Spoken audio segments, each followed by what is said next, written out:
call will be recorded and subject to monitoring at any time. To accept this call, press 5. To block this call and all future calls, press 7. To reject this call, hang up now.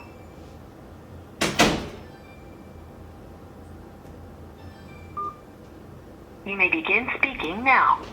Oh, bro. Yo, what's good? Huh? Yo, what's good, bro? What's good, man? How you? Hey, man, you already know. I'm just relaxing here. I ain't doing nothing, man. I was waiting on your call. I mean, just getting prepared. I got an idea for you, too, you heard? Yeah, what's that? You know, Shorty was with me the whole time, and she was there for the raid and everything. She knows a lot, too. So I could probably get her to give you an interview, too, you heard? Yeah, I think Tone was telling me something about that. That's what's up, man. That's what's up. Yeah, I think that will make it more viable, or, you know what I mean? Yeah, nah. That makes sense. She definitely was there. She knew who the nigga was, the situation. She was there through the process. You know what I'm saying? Then until, you know, we went apart, but we cool. You know what I'm saying? So I would love her to tell that story. You know what I'm saying? Word. Nah, man, just to tip it off, man, you know, we just jumped right into it, man. Nah, man, this is... I'm with it.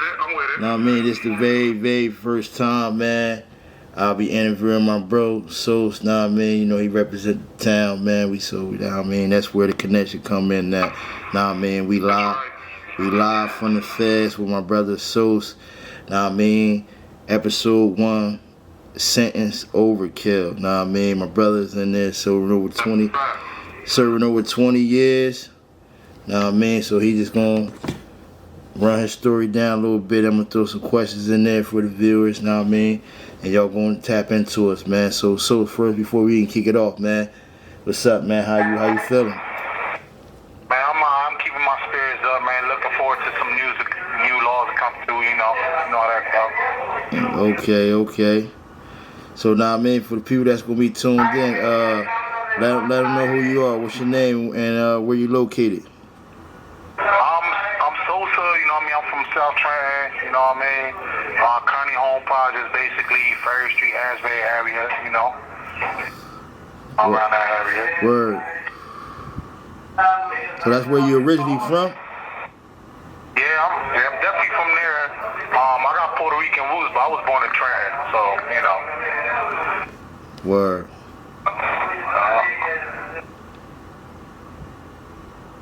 Being from New Jersey, how you wound up in PA?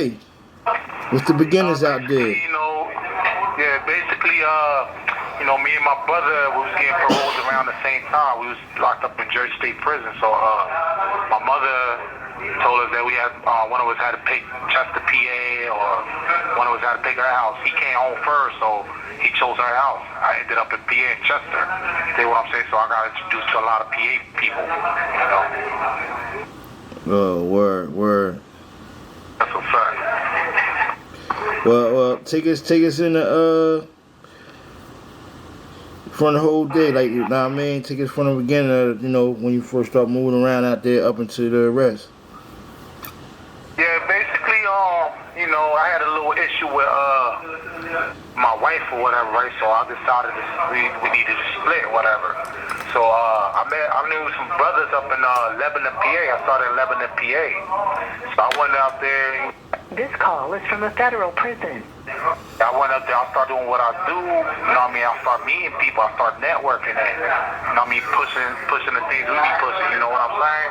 Yeah. So later on down the line, you know, I got into my street stuff and, you know, I left Lebanon and went to New York, you know what I'm saying? That's when I got introduced to the dope game out there and all that money that was out there, you know what I mean? It was different type of people and I noticed that it was easy to get guns down there too, so, you know, that's a move I made, you know what I mean?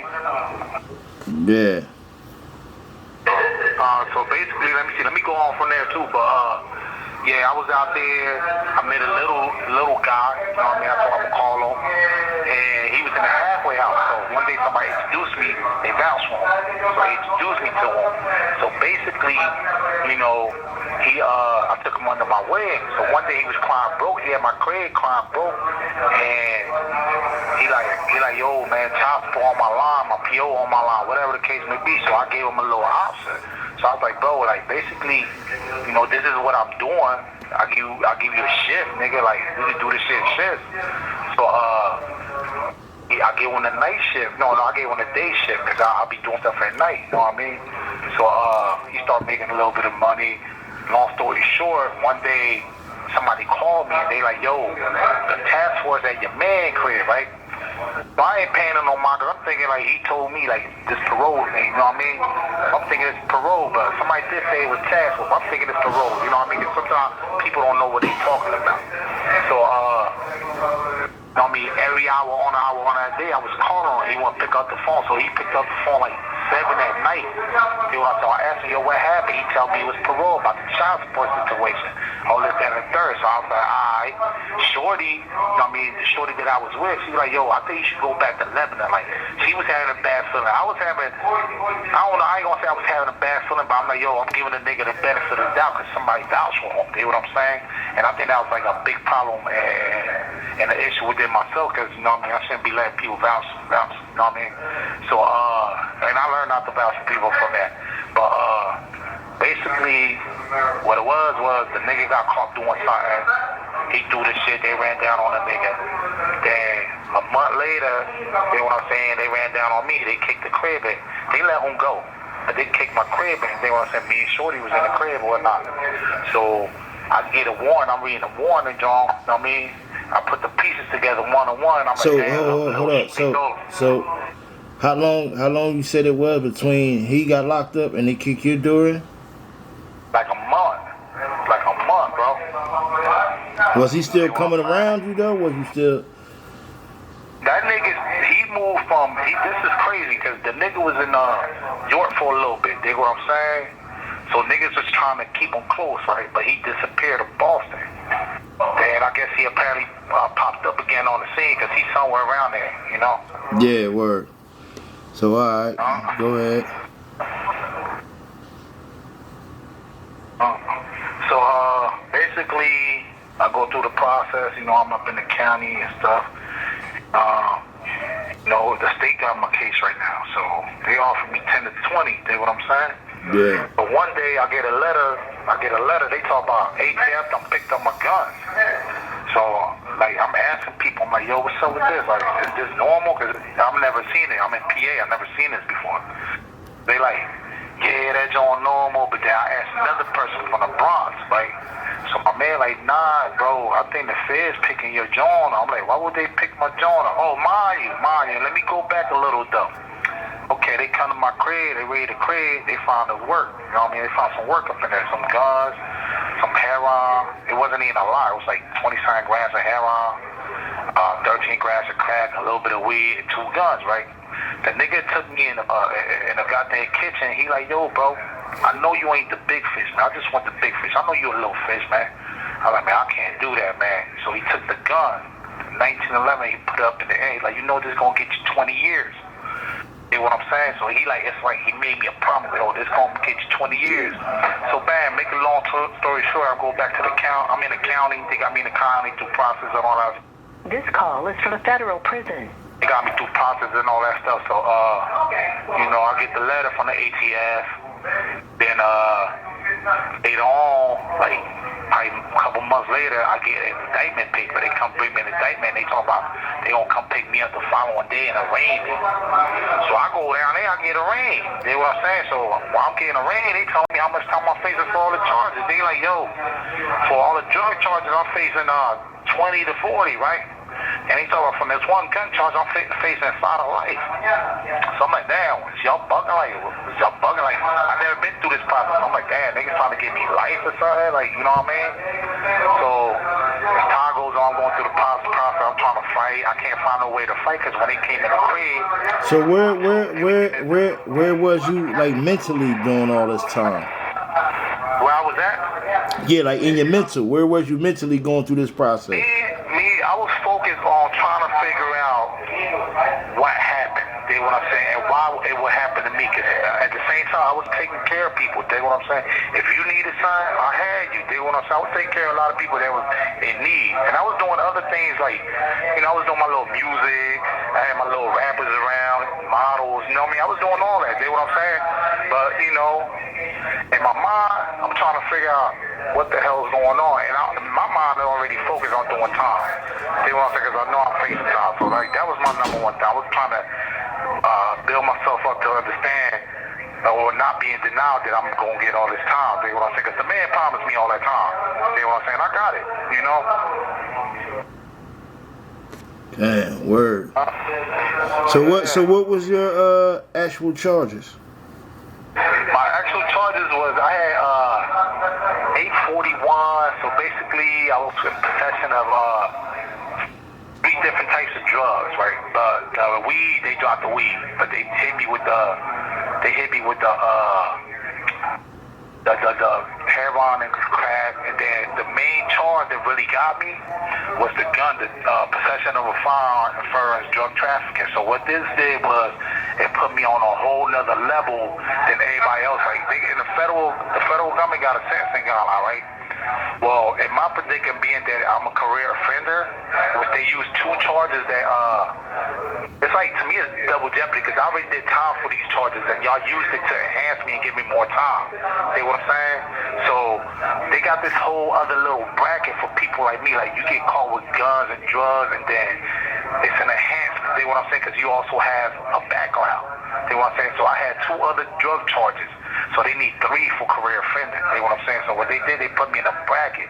So the bracket started with 360 months to life. Then it went down to 360 to 327, 327 to 262. I got the lower end, 262. Dig what I'm saying? I was the only defendant. You know what I mean? You know what I mean? I took accountability for my stuff. Dig what I'm saying? So, you know, yeah, that's how that basically went with my time. Man, that's crazy. That's crazy. So, and you said that was all federal. So originally you was state. Yeah, I was state, and the feds picked it up. So this is what I'm gonna tell you about that process also. Basically, what they do, they put a hold on you, right? So the state don't even care about me no more. They just got me on a hold, right? So I'm in this county, right, just waiting. So I'm going through all the process with the feds. Now, as soon as I get sentenced by the feds, the states drop their charge. See what I'm saying? Yeah. But that's basically how that go. Like, they'll stay to hold you, like, you never see it coming. Sometimes you never see it coming. Like, it's a lot of stuff that they don't tell you about. They don't tell you how, you know what I mean, little things that you do as a dumb young boy could affect you later on as a man. You know what I'm saying? Yeah, so, word up. Yeah, that's a fact, man. That spider web system. Excuse me. Yup, you already know. So where they take you at first after you was arrested, after they raided the crib and everything? After I got arrested, right, these people took me to a goddamn trailer, bro, back to some place called White Rose, right? So they take me to this trailer. So I'm thinking it's like a mini police station. I go in there, right? So it was icy and everything out there. So all I know, I went up these little steps. They open the trailer door. They tell me to make a right, and I see an interrogation room right there. So I'm like, what's up? What y'all going to interrogate me? He said, I just want to ask you a couple of questions. I was like, nah, I want my lawyer. So the nigga that pounded me to 20 years, you know what I mean? His head went down. He was struggling. He was pissed. He like, man, just take him back to the police station. So he took me to the police station. You know what I'm saying? From there, I got booked. You remember the police station you was at? Do I remember? York County Police Department. Oh, okay. York City Police Department. There you go. York City, because it's York City. Yeah, it's not county. All right. Oh, yeah. It was in York, Pennsylvania at that. Did they give you bail at that time? Yeah, no, actually, they didn't give me a bail because I had a probation warrant. So basically, I had a sticker because I was already on the run. Okay. You know what I'm saying? So they put a sticker on me that held me. Like, even when I went to the feds, when I went to the courts over there, they didn't need nothing else to hold me, you know. So what was your experience like over there in the county in PA? I mean, the county, like, you know, it's like any other county, man. People just fighting. I mean, a lot of people fighting for their life, you know what I mean? You know, the violence is there. All the elements is there from the hood. See what I'm saying? So that doesn't change, you know? Yeah. Yo, the phone gonna hang up, you heard? Yeah, word. You was calling back or? I could try. You know, it's gonna be like an hour, but I could do it again tomorrow if you want. Alright. Shot the raw footage out, man. I got you, man. I love you, raw footage, man. Thank you for hearing me out, you heard? Yeah, we definitely gotta keep it going, cause this is ongoing right here. I like this. Word up. Shout out my bro SOSA, man. Live from the FEDS, man. You know what time it is.